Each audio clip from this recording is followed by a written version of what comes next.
حضرت علی می‌فرماید رضی الله عنه کسی که غیرت ندارد هیچ خیری در او نیست. خود حضرت علی غیرت داشته یا نداشته؟ یه سؤال. این حرفشه. حضرت علی رضی الله عنه می‌فرماید کسی که غیرت ندارد هیچ خیری در او نیست. حالا خودش غیرت داره یا نداره؟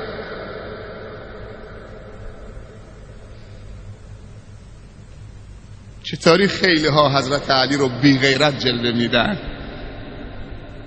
که عمر بیاد در رو محکم بزنه به شکم همسرش در زمانی که همسرش فاطمه دختر پیامبر حامله و بارداره، اونم برای پسرش محسن و سقط جنین بکنه، اون جنین پسرش محسن بمیره. تاریخ هم ننویسه که حضرت علی برای ناموس شمشیر کشیده. اینم حرفشه.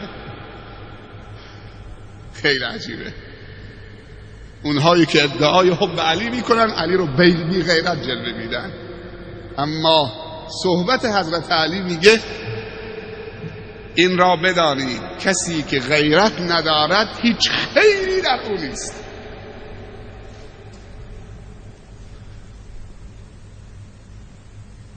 دوباره بعد بیاد همین حضرت علی با غیرت که اینطوری داره صحبت میکنه درباره ناموس، بعد بیاد دختر همون فاطمه همسرش نوه رسول الله صلی الله علیه وسلم و دختر رسول الله صلی الله علیه وسلم به اسم ام کلثوم به عقد همین عمر در بیاره و عمر رو داماد خودش بکنه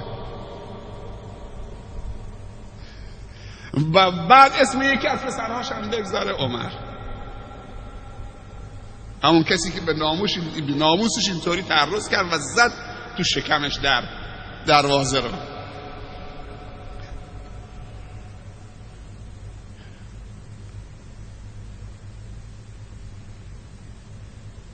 خیلی عجیبه.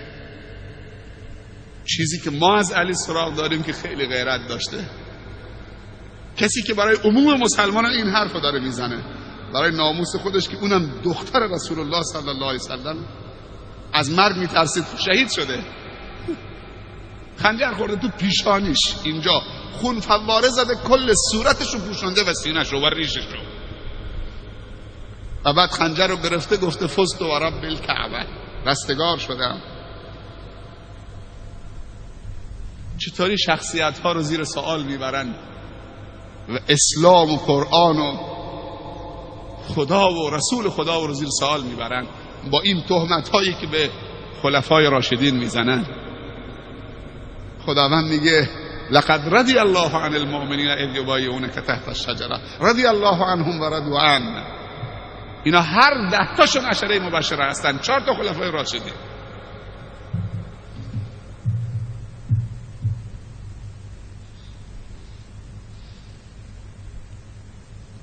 این را بدانید کسی که غیرت ندارد هیچ خیری در او نیست.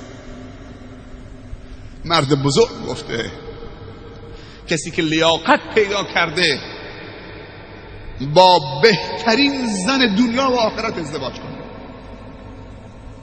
فاطمه بیبی زنهای بهشته.